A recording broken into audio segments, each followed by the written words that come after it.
ನನಗೆ ಒಬ್ಬ ಫ್ರೆಂಡ್ ಹೇಳಿದ ನೆನಪು ಬಂತು. ಅವನು ಒಂದಷ್ಟು ದಿನ ಕೆಲಸ ಇರಲಿಲ್ಲ, ಮನೇಲೇ ಇರ್ತಿದ್ದ ಅವನು. ಮನೇಲೇ ಅಂದರೆ ಕೆಲಸ ಇಲ್ಲ, ಮನೇಲಿ ಇರಬೇಕಾಗಿತ್ತು. ಬಟ್ ಅವನು ಹೇಳ್ದ, ಗೌರಿ ನಾನು ಮನೇಲಿರಲ್ಲ, ಬೆಳಗ್ಗೆ ಕಾರ್ ತೊಗೊಂಡು ಹೋಗ್ಬಿಡ್ತೀನಿ. ಎಲ್ಲೋ ನನಗೆ ಗೊತ್ತಿಲ್ಲ, ಗಂಡಸು ಮನೇಲಿರೋರು ಮಗ ಅಂದ.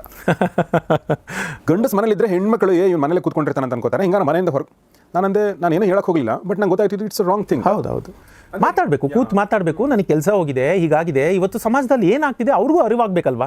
ಕೆಲಸ ಹೋಗಿದೆ ಅಂದರೆ ಯಾಕೆ ಹೋಗಿದೆ ಅನ್ನೋ ಕಾರಣನೂ ಅವ್ರಿಗೆ ಹೇಳಬೇಕು. ಖಂಡಿತ. ಬಹಳಷ್ಟು ಕೇಸ್ಗಳಲ್ಲಿ ನೀವು ನೋಡ್ಬೋದು, ಸೂಸೈಡ್ ಆಗೋ ಕೇಸ್ಗಳಲ್ಲಿ ಕೂಡ ಇದೇ ಆಗೋದು. ತನ್ನ ಹಣಕಾಸು ಪರಿಸ್ಥಿತಿ ಆತ ಮುಂದೆ ಬೆಂದು ಹೋಗ್ತಿರ್ತಾನೆ, ಆದರೆ ಮನೇಲಿ ಹೀರೋ ಥರ ಫೇಸ್. ಅವ್ರ ಹೆಂಡತಿಗೆ ಗಂಡನ ಹಣಕಾಸಿನ ಪರಿಸ್ಥಿತಿ ಗೊತ್ತಿರಲ್ಲ, ಮಕ್ಕಳಿಗೆ ಗೊತ್ತಿರೋದಿಲ್ಲ. ಇದು ಮಹಾ ತಪ್ಪು. ನಾವು ಕೂತು ಮಾತಾಡಬೇಕು. ಯಾರೇ ಆಯಿತು, ಗಂಡ ಹೆಂಡತಿ ಇದ್ರೆ ಅವರು ಮಕ್ಕಳು, ತಿಳುವಳಿಕೆಗೆ ಬಂದಿರೋ ಮಕ್ಕಳು, 10 ವಯಸ್ಸಿನ ಮಕ್ಕಳಿದ್ರು ಸಾಕು, ಅವ್ರಿಗೆ ಅರ್ಥ ಆಗುತ್ತೆ. ಅವ್ರಿಗೆ ಏನು ಅರ್ಥ ಆಗುತ್ತೆ ಅಂತಲ್ಲ, ಅವ್ರಿಗೆ ನನಗೆ ಕಷ್ಟ ಇದೆ ಅನ್ನೋದನ್ನ ಹೇಳಬೇಕು, ಏನಾಗ್ತಿದೆ ಅಂತ ಹೇಳಬೇಕು. ಇದು ಒಂದು ದೊಡ್ಡ ತಪ್ಪು. ನೀವು ಒಳ್ಳೆ ಇದೆತ್ತಿದ್ರಿ ಸಬ್ಜೆಕ್ಟು, ಅದು ಒಂದು ತಪ್ಪು. ನಮ್ಮಲ್ಲಿ ಏನಂದರೆ ಮುಕ್ತವಾಗಿ ಮನೇಲಿ ಹಣಕಾಸಿನ ಬಗ್ಗೆ ಚರ್ಚೆನೇ ಮಾಡೋದಿಲ್ಲ. ಅದು ಹೆಡ್ ಆಫ್ ದ ಫ್ಯಾಮಿಲಿ ಯಾರು ಇರ್ತಾನೋ ಅವನು ಹಣೆ ಬರ, ಅವ್ನ ತಲೆನೋವು, ನನಗೇನು, ನಾನು ಕೇಳಿದ ತಕ್ಷಣ ನನಗೆಲ್ಲ ಬಂದ್ಬಿಡಬೇಕು ಅಂತ. ಮನೇಲಿ ಹೆಂಡತಿ ಆದವಳು ಇರ್ಬೋದು, ಮಕ್ಕಳಾದವಳು ಇರ್ಬೋದು, ಅವ್ರದ್ದು ಭಾವನೆಗಳು ಮುಕ್ಕಾಲು ಪಾಲು ಹೀಗೆ ಇರುತ್ತೆ.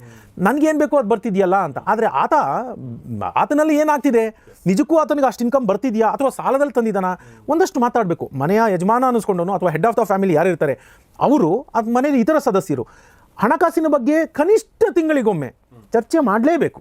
ಕಷ್ಟಗಳಿದ್ದಾಗ ನೀವು ಇಡೀ ಫ್ಯಾಮಿಲಿ ಮೆಂಬರ್ ಜೊತೆ ಒಂದು ಚರ್ಚೆ ಮಾಡಿ ಒಂದು ಪ್ಲಾನ್ ಮಾಡಿಕೊಂಡು, ಯಾಕಂದ್ರೆ ಆ ಪ್ಲಾನ್ಗೆ ಅವರು ಭಾಗಿದಾರರಾಗಬೇಕಲ್ಲ. ಹೌದು, ನೋಡಿ ಈ ತಿಂಗಳು ನಮ್ಗೆ ಕಷ್ಟ ಇದೆ, ಹಿಂಗೆ ನಾವು ಉಳಿಸ್ಬೇಕು, ಹೀಗಾಗಿ ಲೆಟ್ ಸೇವ್ ಅಂತ ಅಂದಾಗ ಅವರು ಕೂಡ ಹೌದು ಅಲೈನ್ ಆಗ್ತಾರೆ. ಹೌದು.